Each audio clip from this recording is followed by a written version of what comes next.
대한민국 최고 병원 의사가 전하는 건강 이야기. 서울대학교 병원 팟캐스트. 2018년 2월 4일부터 연명의료 결정법이 본격적으로 시행됩니다.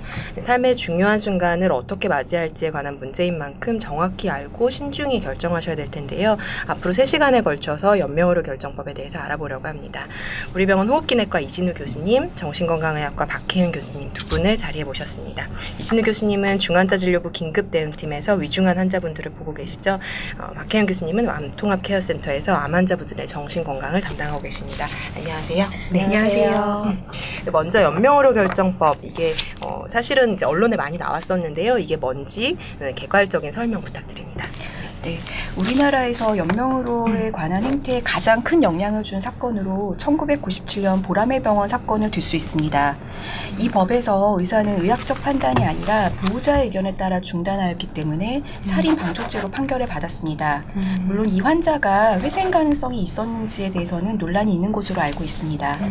하지만 이후에 의사들은 인공호흡기를 한 번 적용하면 중단하지 못하는 것으로 인식하기 시작하여 연명으로 중단이 매우 어렵게 되었습니다. 이후 이러한 행태에 큰 변화를 준 것이 2009년 세브란스 병원 김할머니 판례였습니다. 의학적으로 회생 가능성이 없는 환자라면 해당 환자가 남긴 사전의료 지시나 환자 가족이 진술하는 환자의 의사에 따라 연명의료를 중단하는 것이 가능하게 되었습니다. 이후 2015년 대통령 소속 국가생명윤리심의위원회에서 특별위원회를 구성하여 특별법 제정을 권고하였고 2015년에 임종 과정에 있는 환자에 대한 연명으로 유보 및 중단에 관한 법률이 제안이 되어 2016년 2월 법이 제정이 되었습니다.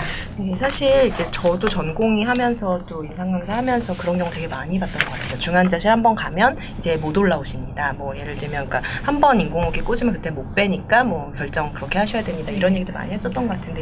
말씀해주신 이런 사건들, 우리나라에서 있었던 역사적인 사건들이 현장에서 갖는 의미, 그리고 또 이제 법이 만들어진다는 게 어떤 의미를 갖는 건지 말씀 부탁드립니다.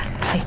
뭐 아직 시작되진 않았으니까 뭐 겪어봐야지 알 수 있겠지만 진료 현장에서의 연명의료 결정법의 의미는 말씀하신 대로 연명의료를 한 번 시작하면 중단하기 어렵다라고 예전에 설명을 했었다면 이제는 모두가 다 환자의 이익이 되지 않는 치료라고 이제 동의를 하고 적절한 법적 절차만 갖춘다면 연명의료를 좀 합법적으로 중단할 수 있게 되었다라는 점 한 가지가 있다고 생각을 하고요. 그리고 또 한 가지는 예전에 연명의료에 대한 결정을 주로는 보호자가 대신하였다면 이제는 좀 더 환자의 본인의 결정권을 존중하고 보호자가 대신 결정하는 경우를 좀 줄이고자 하는 의미도 있는 것 같습니다. 근데 반면에 좀 갑작스럽게 복잡한 서류 작업이 생겼고 또 여러 절차가 요구가 되면서 사실 이 취지를 제대로 살릴 수 있을지가 좀 염려되는 부분이 있고요. 오히려 좀 더 불필요한 연명의료가 더 늘게 될 수도 있지 않을까 하는 걱정도 있습니다. 그러니까 불필요한 연명의료를 이전에는 이제 어떤 방법으로도 중단을 못했다면 중단이 가능하고, 그리고 이제 예전에 환자한테 거의 알리지 않았었는데 환자한테 알리는 것을 권장하는 건데 이제 서류 작업이나 이런 법적 절차가 너무 복잡한 문제가 있다, 이렇게 말씀 주셨습니다. 사실 연명의료 하면은 연명의료라는 용어를 굉장히 많이 들으셨고 이번에 특히나 또 언론에 많이 나왔었는데 이게 뭔지 대강의 뜻만 좀 아실 것 같아요. 그래서 좀 자세히 설명 부탁드립니다. 현대의학과 의료 기술이 발전함에 따라서 임종 과정에 있는 환자를 상태를 호전시켜서 살릴 수는 없다 해도 이런 임종 과정을 여러 의료 행위를 통해서 늘리는 그런 게 가능해졌습니다. 그래서 이런 임종 과정을 늘리는 여러 가지 의료 행위를 다 연명의료라고 칭할 수 있습니다. 그렇다면은 이제 이게 예를 들면 그냥 인공호흡기를 적용한다고 그냥 무조건 연명의료가 아니라 회생이 불가능한 상태에서 임종 과정만을 연장할 때 그 행위를 이제 그거라고 하는 거죠. 연명의료라고. 그럼 연명의료 결정법에서 이제 아무래도 이름이 연명의료 결정법이니까요. 연명의료라는 거에 대해서 정의를 왠지 했을 것 같은데 이 내용이 어떻게 되나요? 네, 이 법의 2조에 따르면 연명의료란 임종 과정에 있는 환자에게 하는 심폐소생술, 혈액투석, 항암제 투여, 인공호흡기 착용의 의학적 시술로서 치료 효과 없이 임종 과정의 기간만을 연장하는 것을 말한다라고 되어 있습니다. 그래서 법률상 연명의료의 종류를 4가지로 한정지었기 때문에 승합제나 에크모 등의 연명의료는 이 법에 적용을 받지 않게 됩니다. 그래서 이 부분에 대한 문제 제기도 있어서 지금 국회에서 개정안이 발의되었다고 합니다. 그 이제 연명의료 결정법이랑 관련해서 이제 언론에 나올 때 보면 웰다잉법, 존엄사법 이렇게 많이 나왔었는데요. 이런 용어들, 그러니까 또 흔히 저희가 이제 이런 거 생각할 때 안락사 이런 거랑 어떻게 다른가? 혹시 내가 이런 결정을 하면 나를 안락사 시키는 게 아닌가? 이런 걱정들 하시는 분들도 있는데요. 혹시 그런 차이는 어떻게 되나요? 그 존엄사는 사망하는 사람의 존엄성 확보를 목적으로 환자의 자기 결정권을 좀 강조하는 용어이고요. 네. 그렇기 때문에 결국 취지는 존엄사가 취지인 건 맞는데 네. 여기서의 연명의료 결정법에서는 임종 과정에 있는 의학적인 판단이 전제된 환자에 한해서 제한적으로 자기의 결정을 인정하는 연명의료 네. 중단이거든요. 네. 이건 좀 다르다라고 보실 수도 있고요. 안락사는 환자의 고통을 덜어주기 위하여 생명을 인위적으로 종결시키는 행위이고 네. 의도적으로 죽음을 유도한다는 점에 있어서 네. 연명의료 중단과는 다르다고 네. 보실 수 있습니다. 그러니까 존엄사가 자기결정권을 강조하는 용어이기는 한데 우리가 지금 말한 연명의료 결정법에서의 이 과정은 임종 과정에 한한다라는 거죠. 이게 사실은 아까 말씀해 주셨듯이 임종 과정을 이제 연장할 수 있다. 어떻게 보면 생명을 유지시키고 더 오래 사시도록 하는 건데 그럼에도 불구하고 이걸 받을 건지 말 건지 결정을 할 수 있게 한다는 거잖아요. 근데 그렇게 하는 이유가 혹시 뭔가요? 그 의학이 발달하면서 사람의 생명을 연장하는 기술이 매우 좋아졌습니다. 네. 그러면서 이제 어디까지 치료해야 하나라는 이제 새로운 문제가 등장하기 시작했습니다. 네. 연명으로는 사람의 심폐기능이 유지되도록 하는 기술이지 이전의 삶으로 회복이 가능할지는 환자가 갖고 있는 질환의 이제 회복 가능성이나 전신 상태 등 다양한 요소에 의해서 좌우됩니다. 네. 그래서 특히 환자가 갖고 있는 질환이 회복 불가능한 상황일 때 연명의료를 시행할 경우에는 이제 그 중환자실에서 이제 사랑하는 사람들도 자주 만나지 못하시고 온갖 기계에 둘러싸여서 고통스럽게 임종하게 될 가능성이 매우 높습니다. 네. 그래서 이게 과연 우리가 맞고 싶은 죽음인지 이제 환자와 의사가 신중하게 검토하고 결정하자라는 그런 의미를 이 법이 담고 있다고 생각합니다. 네. 그래서 영국의 이제 NHS에서 발간한 생애 말기 전략이란 보고서에서는 좋은 죽음이란 통증 등 괴로운 증상이 없고 친숙한 환경에서 사랑하는 사람들과 함께 있으면서 한 사람으로 존중받으며 임종하는 것이라고 합니다. 네. 연명의료를 하는 환경은 이렇게 되기가 매우 어렵다고 생각합니다. 사실 이제 중환자 진료부에서 중환자실에서 많은 환자들 보시니까 연명의료를 받게 되는 환자분들 많이 보셨을 것 같은데요. 실제로 이제 좋은 죽음, 아까 영국에서 정의한 것도 말씀해 주셨는데 실제로 많은 죽음들이 어떻게 일어나나요? 그래서 네. 아까 박혜윤 교수님께서 하신 말씀에 저도 동의하고요. 네. 주로 연명의료를 하기로 결정이 되면 주로는 중환자실에서 치료를 받으시게 되는데 네. 중환자실에서 연명의료를 받는 환자들과 이제 가족분들을 제가 많이 만나보면 네. 흔히 하시는 말씀이 이런 줄 알았으면 안 했다. 이런 줄 알았으면 네. 연명의료에 동의하지 않았다. 네. 이런 말씀들을 많이 하시거든요. 네, 네. 그래서 중환자실에서의 임종은 아까 이야기가 나온 존엄사와는 조금 거리가 멀다고 생각을 합니다. 네. 실제로 사실 이제 환자분들이 미리 중환자실 보실 기회 거의 없으니까요. 네, 맞아요. 어떤 건지 모르고 이제 결정하시는 경우도 되게 많은 것 같아요. 이제 법에 대해서 조금 자세히 들어가 보려고 하는데요. 연명의료 결정법에서 환자가 이제 이런 연명의료를 할지 말지에 대해서 자기의 의견을 표현하실 수 있는 방법이 연명의료 계획서 그리고 사전 연명의료 의향서라고 하는데요. 박혜윤 교수님께서 먼저 이제 연명의료 계획서에 대해서 좀 설명해 주실 수 있을까요? 네, 이제 연명의료 계획서란 말기 환자 혹은 임종 과정에 있는 환자의 의사에 따라서 담당 의사가 환자에 대한 연명의료 중단 등 결정 그리고 호스피스에 관한 사항을 계획해서 문서로 작성한 것을 말합니다. 네. 그래서 어떤 환자분께서 이 연명의료 계획서를 작성하셨고 그 환자분께서 임종 과정에 있는 환자로 판단되면 특별한 더 추가적인 확인 절차 없이 바로 연명의료 중단 등 결정을 이행할 수 있는 문서가 되겠습니다. 네. 그리고 이 부분은 그 환자의 가장 이제 우선적인 명시적인 그 자기 결정으로서 표시된 문서로 지금 보고 있습니다. 네, 그 연명의료 계획서는 그러면 이제 말기 환자랑 임종 과정에 있는 환자가 본인이 직접 작성을 해야 되는 거죠. 네. 근데 말기 환자라는 거는 임종 과정에 있는 환자는 그래도 조금 어떤 환자분인지 알겠는데 말기 환자라는 건 정의가 어떻게 되나요?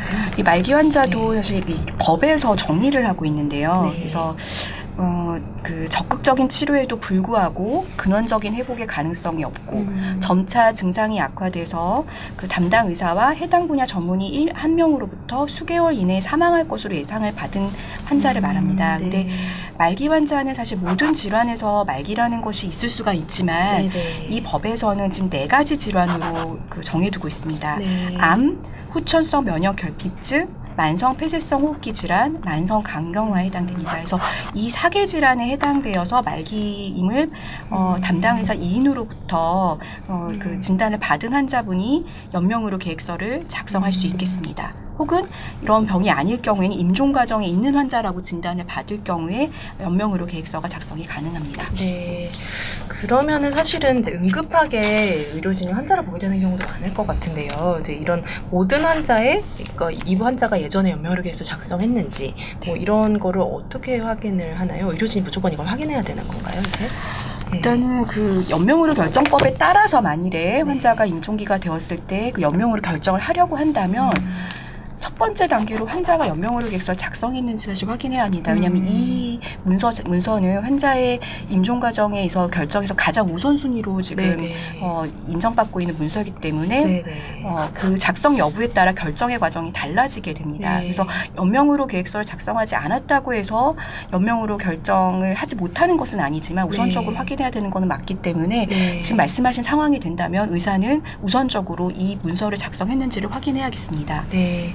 아, 그러면 이제 사실 안타깝지만 이제 미성년자 환자들도 이렇게 임종에 이르는 경우들이 좀 있잖아요. 근데 이런 환자의 경우에는 연명의료 계획서를 어떻게 작성하게 되나요?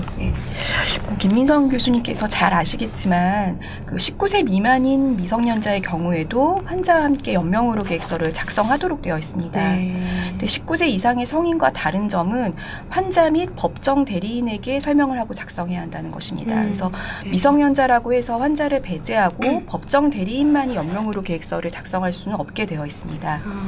근데 사실 현실적으로요, 임종 과정에 계신 환자분이 계획서를 작성하거나 의사 표현하시는 게 굉장히 어려울 것 같은데요. 실제로 어떤가요?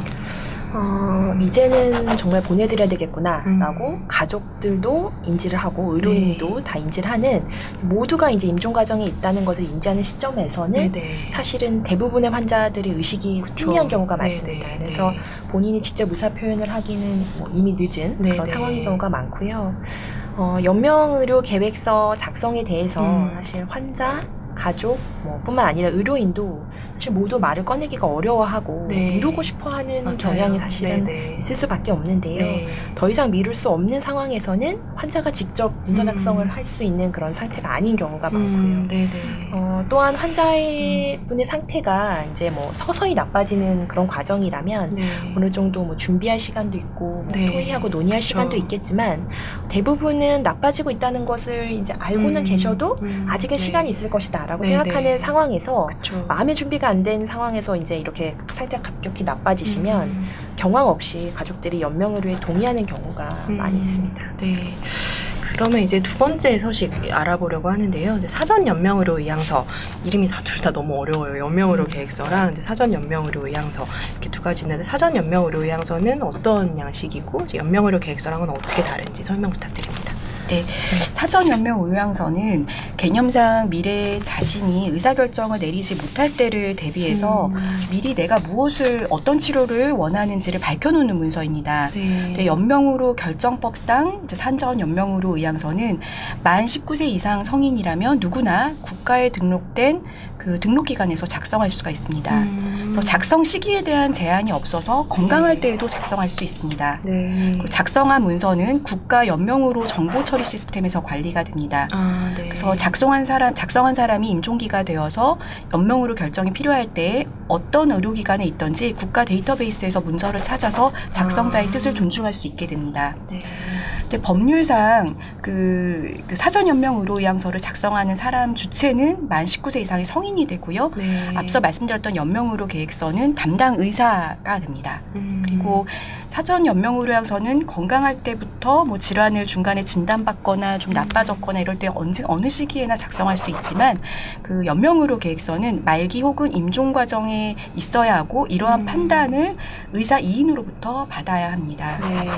그럼 이제 사전 연명의료 요양서라는 거는 의사가 없어도 어떤 그 지정된 기관에 가면은 이거를 작성을 할 수 있는 건 거죠. 19세 이상 성인이면. 네, 맞습니다. 아, 그러면 이제 이런 기관들이 많이 생기겠네요. 사전 연명의료 요양서를 작성할 수 있는 사전 기관이. 연명 의료 네. 요양서는 꼭 의료기관이어야 할 필요가 없기 때문에 네. 아마 민간 기관에서도 그동안 네. 이제 그 사전 의료 요양서를 받아왔던 기관들이 또 굉장히 많기 때문에 아마 네. 많이 활성화될 것으로 생각이 들고 그다음에 또한 의료기관에서도 이제 환자가 중증 질환자가 많이 방문하는 병원의 경우에는 네. 사전 연명 의료 요양서 등록 기간을 아마 신청할 것으로 예상되고 있습니다. 그러면 이제 아까 뭐 국가 무슨 시스템 이거 말씀해 주셨는데요. 그러면은 예를 들면 뭐 경북에 가 사시는 어떤 분이 건강하신 분이 예를 들면 사전 연명의료 요양서를 그 동네에서 작성을 하셨어도 혹시 서울대병원에 오셔서 치료를 받으실 때 그걸 서울대병원 의료진이 보실 수 있다라는 뜻이죠? 네, 맞습니다. 네. 아, 네. 그럼 사전 연명의료 요양서는 좀 건강할 때 작성하는 건데요. 이제 뭐 그렇지 않을 때도 물론 작성할 수 있지만 건강할 때부터 작성할 수 있는 건데 실제로 환자분이 나빠지셨을 때 이제 연명의료를 유보하거나 중단할 때 이 문서가 어떤 역할을 하게 되는 건가요? 그러니까 이게 있으면 연명의료 계획서를 작성을 안 해도 되는 건가요? 만약에 사전 네네. 연명 의향서를 네. 사전 연명 의료 의향서를 작성하신 분이 네. 연명 의료 계획서 없이 네. 임종기를 맞이하시게 되면 네. 의사의 임종 과정 판단이 있어야 되고요. 만약 네. 임종 과정이 있다라는 네. 판단이 필요하고 그 판단 이후에 의향서를 확인하면 네. 이런 연명 의료 계획서 없이도 네. 연명 의료 중단 또는 유보가 가능합니다. 그러면 이제 사전 연명의료 요양서 작성하실 때 이제 많이 걱정하실 것 같은 게 혹시 내가 이거 작성해놨다가 의사들이 나 위급할 때 치료 안 해주면 어떡하나 이렇게 생각하실 수 있는데 그런 게 아니라 이걸 작성해 놓으셨더라도 의사들이 이 환자가 회생 불가능한 임종 과정에 있어야만 안 한다라는 거죠. 네. 걱정하실 필요는 없겠네요. 그 이제 연명의료 결정법이 이제 제정되기 전에도 좀 이런 걸 작성하는 기관들이 있었다고 말씀 주셨는데요. 이전에 작성한 이런 사전 연명의료 요양서도 동일하게 효력을 갖게 되나요? 그래서 이전에 이제 작성된 사전의료 지시서는 연명의료 결정법에 따른 사전 연명의료 요양서 효력을 갖지 않는다고 네. 합니다. 근데 다만 환자가 이제 그 의사를 표현할 수 없는 의학적 상태에 있을 때 네네. 환자 가족 2인 이상이 이제 환자의 의사를 진술해서 연명으로 결정을 할 수 있는 방법도 있는데요. 그때 아주 유력한 증거 자료로 활용될 수는 있을 것 같습니다. 네. 그 또 연명의료 계획서나 사전 연명의료 요양서 쓸 때 사실 되게 고민될 것 같아요. 좀 이렇게 정말 나의 뭐 마지막을 어떻게 할 것인가에 대한 문서이기 때문에 이게 한 번 쓰고 나면은 이제 더 이상 못 되돌린다 이러면 되게 무서울 것 같은데 이 변경하거나 철회하거나 이런 게 가능한가요? 네, 전혀 제약이 없습니다. 그래서 연명의료 계획서, 사전 연명 의료 의향서 모두 다 작성자의 의사에 따라서 언제든지 변경하거나 철회할 수 있도록 되어 있고요. 네. 그러한 요청이 있을 경우에 의사나 등록기관은 그런 관리기관의 정보처리 시스템에 변경 또는 철회 여부가 반영하도록 조치를 반드시 하여야 합니다. 생각이 바뀌시면 가셔서 변경하는 절차를 하시면 네네. 그게 바로 반영이 네네. 데이터베이스에 된다는 거죠. 네. 지금까지 연명의료 결정법 전반에 대해서 그리고 연명의료 계획서 그리고 사전 연명의료 의향서 이 두 가지 서식에 대해서 알아봤습니다. 다음 시간에는 연명의료 결정법의 실행에 대해서 조금 더 구체적으로 살펴보겠습니다. 서울대학교병원 팟캐스트 지금까지 진행해 김민선, 도움 말씀의 우리병원 호흡기내과 이진우 교수님, 정신건강의학과 박혜은 교수님이었습니다. 고맙습니다. 건강하세요.